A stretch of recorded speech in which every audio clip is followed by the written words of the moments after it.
इस समय नेहा राठौर के ऊपर एफआईआर लिखी गई है, इसको किस रूप में देखते सवाल हैं आप? पूछ रही थी नेहा राठौर, सवाल पूछ रही थी पुलवामा की घटना को लेकर सवाल पूछ रही थी। चैनल 4 वाले जो हकीकत है वो जनता के सामने परोस रहे थे, तो उनका चैनल बंद करा दिया गया और नेहा राठौर को डराने के लिए एफआईआर कर दी गई। न चैनल 4 वाले डरने वाले हैं और न नेहा राठौर डरने वाली है। कुछ सवाल थे, अब तो ऐसे ऐसे सवाल हैं और पूरे देश के लोग देख रहे हैं कि अगर सरकार जवाब देने में विफल है तो वो अपनी खींच निकालने के लिए अपने शक्ति का दुरुपयोग करते हैं। तो क्या ये सही मानते हैं इस चीज को, इस चीज एफआईआर लिखे जाने को? बिल्कुल गलत मानते हैं, घोर निंदा करते हैं। लोकतंत्र की व्यवस्था है, बाबा साहब भीमराव अम्बेडकर ने संविधान में ये अधिकार दिया है। हम सवाल सरकार से नहीं पूछेंगे तो किससे पूछेंगे? इतनी बड़ी घटना हुई है, विदेशी प्रशिक्षित आतंकवादी घुसते हैं भारत की सीमा में 150 किलोमीटर अंदर आकर के और हमला करके बेगुनाह नागरिकों को, पर्यटकों को मार के चले जाते हैं। मासूम बच्चों को, महिलाओं को वो मार के चले जाते हैं और हम अपनी विफलता को छिपाने के लिए, सरकार अपनी विफलता को छिपाने के लिए वो दोषी है जो इस कैंपस के अंदर जो व्यवस्था संभाल रहा है। अगर कोई घटना, दुर्घटना यहाँ होती है तो वो दोषी है। पूछा जाएगा कि चौकीदार कहाँ था, वो चौकीदार कहाँ था जब ये सीमा क्रॉस करके आतंकवादी आए? उस चौकीदार ने उनको रोकने के लिए क्या किया? सीमा तो 1.5 किलोमीटर दूर है।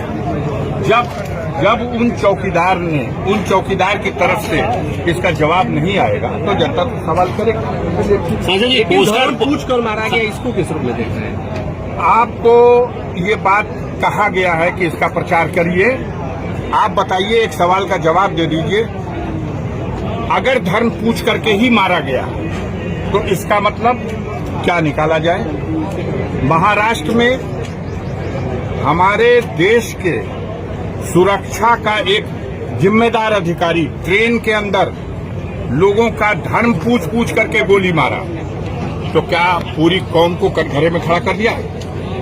क्या दुनिया नहीं देख रही है कि कश्मीर के मुकामी लोगों ने अपने जीवन को जोखिम में डाल करके, घायलों को अपनी पीठ पर लाद करके और उन असलहों से लैस आतंकवादियों की धमकी की परवाह न करते हुए दुर्गम पहाड़ियों में हजारों लोगों की जान बचाने का काम किया। सांसद जी, पोस्टर रो रहे हैं वो लोग जो बचे हैं, जिनको नया जीवन मिला है, वो उनके एहसानमंद हैं। लेकिन हमारी मीडिया के पेट में दर्द हो रही है।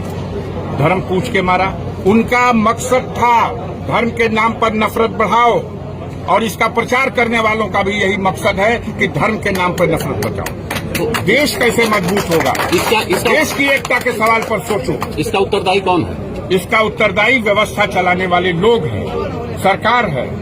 जिस सरकार की यह नाकामी है, जिसने सारे देश में ये ढिंढोरा पीटा कि कश्मीर में ऐसी कानून व्यवस्था है कि परिंदा पर नहीं मार सकता, और कश्मीर में इतनी बड़ी घटना हो गई और हमारा प्रधानमंत्री बिहार में जाके वोट मांग रहा है। अभी शहीद हुए लोगों की चिताओं को अग्नि भी लगाई नहीं गई और ये जाकर के वोट मांगे। आपने जिनको हराया वहां पे इस समय राज्यपाल हैं, उनकी कितनी विफलता मानते हैं?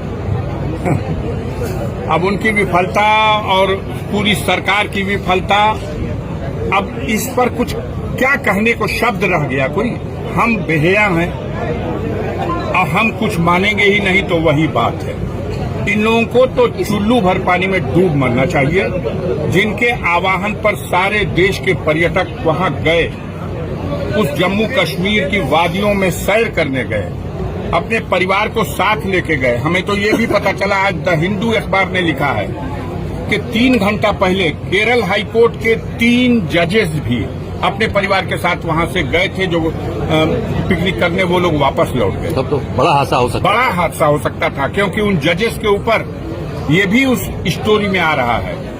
मैंने उसको देखा कि उन्होंने केरल में किसी जघन्य घटना के लिए जिम्मेदार आरएसएस के कैडरों को सजा दी थी और वो कश्मीर घूमने के लिए गए थे।